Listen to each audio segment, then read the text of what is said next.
Students, ધોરણ 8 unit number 2 activity number 4 song of songs એટલે કે ગીતોનું ગીત. The great ruler of India Akbar had 9 gems in his court. મહાન શાસક એટલે કે ભારતના મહાન શાસક અકબરના દરબારમાં 9 રત્નો હતા. The 9 gems were the greatest in their own fields. અને 9 રત્નો તેમની પોતાની ફિલ્ડ્સ એટલે કે પોતાના વિષયોમાં પારંગત હતા, મહાન હતા. One of them was Tansen. તેમાંનો એક હતો તાનસેન, a great musician, એક મહાન સંગીતકાર. He played different types of musical notes for the king. તેણે રાજા માટે અલગ અલગ પ્રકારના સંગીતના સુરો વગાડ્યા હતા. He played ragas like મલકુંજ, Deepak, Malhar, Kedar, etc. તેણે મલકુંજ, દીપક, કેદાર, મલ્હાર વગેરે જેવા રાગો વગાડ્યા હતા. Tansen made some innovations. Tansen made some innovations in Malhar raag and created મિયા મલ્હાર રાગ. તાનસેને કેટલાક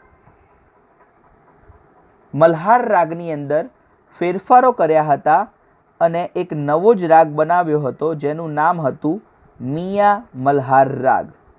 જો વિદ્યાર્થી મિત્રો, અહીંયા હું તમને ઇનોવેશન્સના નીચે અંડરલાઇન કરીને બતાવું છું. આ ઇનોવેશન્સ એટલે ફેરફારો અને ઉપર અહીંયા એક્સેટ્રાના નીચે અંડરલાઇન કરીને બતાવું છું. આ એક્સેટ્રા એટલે વગેરે. ખબર પડી ગઈ? તો ચલો હવે આગળ જઈએ. One evening the king was in his court. એક સાંજે રાજા તેના દરબારમાં હતો. He said to Tansen. તેણે તાનસેનને કહ્યું, ઉસ્તાદજી, play something new on your tanpura and make us happy. કે ઉસ્તાદજી, તમારા તાનપુરા પર કંઈક વગાડો અને અમને ખુશ કરો. તાનસેન agreed. તાનસેન સંમત થયા. He took his tanpura. તેણે તેનો તાનપુરો લઈ લીધો. He started the રાગ દરબારી. તેણે રાગ દરબારી ગાવાનું શરૂ કર્યું. The court became calm and quiet. દરબાર એકદમ શાંત અને સ્તબ્ધ થઈ ગયો. People forgot everything around them. લોકો તેમની આજુબાજુનું બધું જ ભૂલી ગયા. After some time, થોડા સમય બાદ, The king looked up, his eyes bright with praise. કે રાજાએ તેની આંખોને ઊંચી કરી, તેની આંખો ચમકતી હતી. બ્રાઇટ વિથ પ્રેઇઝ એટલે કે વખાણથી ચમકતી હતી. Wonderful, he said. તેણે કહ્યું, અદ્ભુત. સુપર્બ એટલે કે જોરદાર. I listen to you every day. હું તમને દરરોજ સાંભળું છું. But this was the best. પરંતુ આ સૌથી બેસ્ટ હતું, સૌથી જોરદાર હતું, સરસ હતું. Tansen bowed before the king. તાનસેને રાજાની સમક્ષ નમન કર્યું. I think you have the most wonderful voice in the world, said the king. રાજાએ તાનસેનને કહ્યું કે મને એવું લાગે છે કે દુનિયાની અંદર તમારો અવાજ સૌથી અદ્ભુત છે. તમારી પાસે જેવો અવાજ છે, જેવો કંઠ છે, એવો બીજા કોઈની પાસે નથી, એવું રાજાએ તાનસેનને કહ્યું. વેલ માય લોર્ડ, મારા મહારાજ, મારા રાજા, there is someone who sings better than I. કોઈક છે જે મારા કરતાં પણ વધુ સારું ગાઈ શકે છે. said Tansen with a smile. એવું તાનસેને સ્મિત સાથે કહ્યું. Really? ખરેખર? cried the disbelieving king. એવું રાજા ન માનતા હોય એવી રીતે બોલી ગયા એમ. શું ખરેખર તમારા કરતાં પણ કોઈ વધારે સારું ગાઈ શકે છે? આપણને આશ્ચર્ય થાય કોઈ વાર. કોઈવાર આપણા આજુબાજુમાં પડોશમાં કે કોઈ સગા સંબંધીમાં કોઈ નાની ઉંમરમાં કોઈનો અચાનક અકસ્માત થાય અથવા તો કોઈનું મૃત્યુ થઈ જાય તો આપણે ના માનતા એ રીતે પૂછીએ, હે ખરેખર? ના હોય, બરોબર? તો આ એવી રીતે એને પૂછ્યું. Then I must have him sing in my court. તો મારે તેમને મારા દરબારમાં ગાવા માટે આમંત્રણ આપવું જ જોઈએ. Can you arrange it? શું તમે તેની ગોઠવણ કરી શકો છો? Asked the king. એવું રાજાએ પૂછ્યું. Tansen shook his head. તાનસેને તેનું માથું ધુણાવ્યું. I am afraid he will not come to the court. તેણે એનું માથું આમ ના પાડતા ધુણાવ્યું, એમ કે મને ડર છે કે તે અહીં નહીં આવે. વોટ? શું? Even if he hears that the king himself request him. શું? રાજાએ પૂછ્યું. શું? એ જાણ્યા પછી બી કે એક રાજા તેમને રિક્વેસ્ટ કરી રહ્યા છે, તેમની વિનંતી કરી રહ્યા છે, એ સાંભળ્યા પછી પણ તે વ્યક્તિ નહીં આવે? ત્યારે તાનસેને જવાબ આપ્યો, નો, નોટ ઇવન ધેન. ના, ત્યારે પણ નહીં આવે. Akbar was very eager to meet him. Akbar તેમને મળવા માટે ખૂબ જ આતુર હતો, ઉત્સુક હતો. Very well Ustadji. સારું ઉસ્તાદજી, સેડ ધ કિંગ. એવું રાજાએ કહ્યું. સારું ઉસ્તાદજી, કંઈ વાંધો નહીં. With a smile he looked into Tansen's eye. તેણે તાનસેનની આંખોમાં સ્મિત સાથે કહ્યું, કંઈ વાંધો નહીં, ચલો. If he doesn't come here, જો તે અહીં નથી આવી શકતા, આઈ shell go to him my self. તો હું તેમની પાસે જઈશ. Will you take me to him? Asked the king. રાજાએ તેમને પૂછ્યું કે શું તમે મને તેમની પાસે લઈ જશો? Yes, but you do not go there as the king, said Tansen.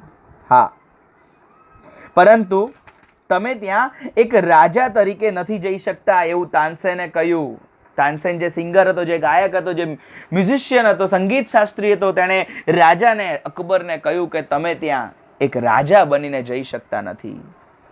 તો રાજા પણ સરસ મજાનો જવાબ આપે છે કે આઈ shell go as a humble lover of music, કે હું ત્યાં સંગીતનો એક પ્રેમી બનીને જઈશ, એક સંગીતનો ચાહક બનીને જઈશ, એક સંગીત પ્રેમી બનીને જઈશ, સેડ ધ કિંગ. એવું રાજાએ કહ્યું. વિદ્યાર્થી મિત્રો, આપણે એક ચિત્ર જોઈ રહ્યા છીએ અત્યારે હાલ. એ ચિત્ર છે એ એક સંત હરિદાસ છે, જે તાનસેનના ગુરુ છે અને જેના હાથમાં તાનપુરો છે એ તાનસેન છે, બરોબર? હવે ચલો નીચે નજર મારીએ આપણે. સંત હરિદાસ વોઝ ધ મેન. સંત હરિદાસ એ માણસ હતો. તાનસેન ટોલ્ડ અકબર અબાઉટ હિમ. અને તાનસેને અકબરને તેના વિશે જણાવ્યું કે એ વ્યક્તિ બીજું કોઈ નહીં, એ વ્યક્તિ સંત હરિદાસ છે. હી વોઝ તાનસેન્સ ગુરુ. અને તે તાનસેનના ગુરુ હતા. એ કોણ હતું એ વ્યક્તિ? તાનસેનના ગુરુ. He lived a very simple life. તે ખૂબ જ સાદું જીવન જીવતા હતા. He was devoted to music. તેઓ સંગીતને સમર્પિત હતા. And to Lord Krishna. અને ભગવાન શ્રી કૃષ્ણને સમર્પિત હતા.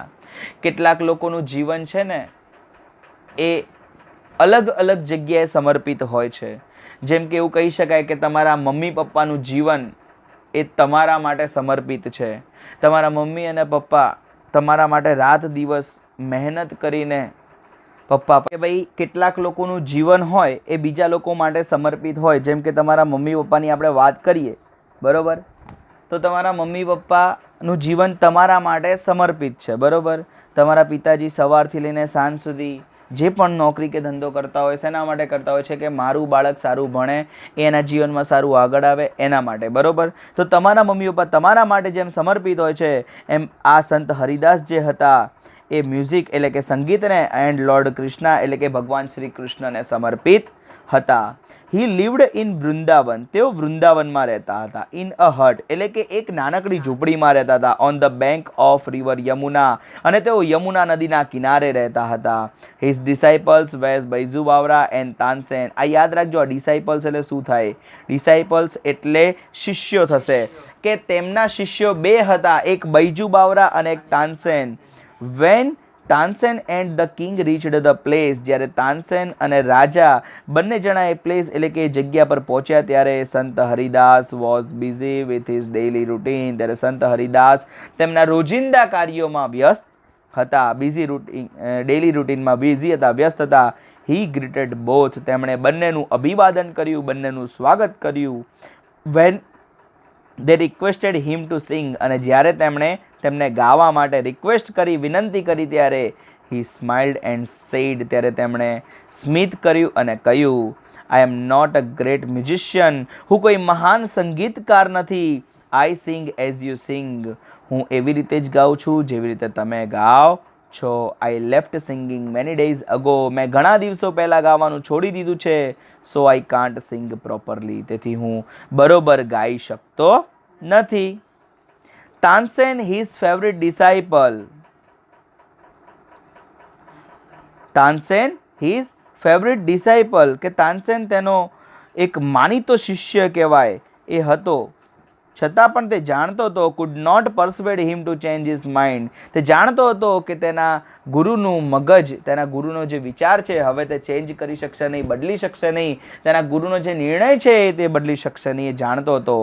હાઉ એવર, જો કે Tansen knew how to get round him, જો કે તાનસેન જાણતો હતો કે તેને તેમની પાસેથી કેવી રીતે કામ કઢાવવું. He offered to sing before his guru, અને તેણે તેના ગુરુને કહ્યું કે હું તમારી પહેલાં ગાઉં.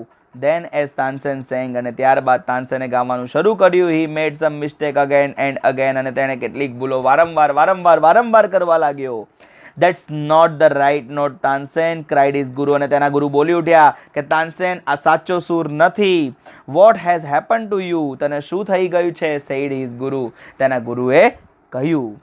Tansen pretended not to understand he made the same mistake, તાનસેને એવા ઢોંગ કર્યા કે તેને સમજણ નથી પડતી. He made the same mistake again, અને તેણે ફરીથી એના એ ભૂલો કરવાનું ચાલુ રાખ્યું. સંત હરિદાસ વોઝ એંગ્રી, અને સંત હરિદાસ ગુસ્સે હતા. He took the tanpura from Tansen's hand, અને તેણે તાનસેનના હાથમાંથી એ તાનપુરો લઈ લીધો. હી સેંગ ધ રાગ દરબારી ઇન ધ રાઇટ વે, અને તેણે રાગ દરબારીને સાચા અર્થમાં ગાયો હતો. હી વેન્ટ ઓન ટુ, અહીંયા ઓન ટુ આપ્યું છે, જો હું તમને બતાવું છું અંડરલાઇન કરીને, અહીંયા ઓન ટુ છે, ઓન ટુની જગ્યાએ ઇન ટુ આવશે, કે he went in to the next and the next, અને ત્યારબાદ તેઓ આગળ જવા લાગ્યા. ઇન ટુ કરી નાખજો, બરોબર, ઓની જગ્યાએ તમારે આઈ કરવાનો છે, બરોબર. The sweetness of his voice spread all around, અને તેમના અવાજની જે મધુરતા હતી એ ચારેય તરફ ફેલાઈ ગઈ. Both the king and Tansen forgot where they were, બંને જણા, રાજા અને તાનસેન, બંને જણા ભૂલી ગયા કે તેઓ ક્યાં હતા. The king realised that Tansen was right, અને ત્યારે રાજાને રિયલાઇઝ થયું, રાજાને ખરેખર ભાન થયું કે તાનસેન સાચા હતા. He had certainly never heard any music like this before, અને તેમણે ક્યારેય પણ અત્યાર સુધીમાં આટલું સારું સંગીત ક્યારેય પણ સાંભળ્યું નહોતું. હી સેડ, તેમણે કહ્યું, આઈ અગ્રી, હું સંમત થયો. સંત Haridas is the greatest musician, કે સંત હરિદાસ એ સૌથી મહાન ગાયક છે, સૌથી મહાન સંગીતકાર છે. No other musician is so great as him, કે તેમના જેવો બીજો કોઈ જ સંગીતકાર આટલો મહાન નથી. દે વોકડ બેક સાયલેન્ટલી, તેઓ શાંતિપૂર્વક પાછા ચાલ્યા. Then the king broke the silence, અને ત્યારબાદ રાજાએ શાંતિનો ભંગ કર્યો. Why can't you sing like him Ustadji, તમે એમના જેવું કેમ નથી ગાઈ શકતા? રાજાને પ્રશ્ન થયો, એટલે રાજાએ પ્રશ્ન પૂછ્યો કે ઉસ્તાદજી, તમે તેમના જેવું કેમ ગાઈ શકતા નથી? ત્યારે તાનસેને સરસ મજાનો જવાબ આપ્યો. Tansen smiled, Shahenshah, I sing at your command, the command of the king of Hindustan. તાનસેને સ્મિત કર્યું, તાનસેન હસ્યા અને કહ્યું કે શહેનશાહ, હું જેના માટે ગાઉં છું એ તમારા કમાન્ડ પર, એટલે કે ભારત દેશના, એટલે કે હિન્દુસ્તાન દેશના રાજાના કમાન્ડ પર, રાજાના આદેશ પર ગાઉં છું.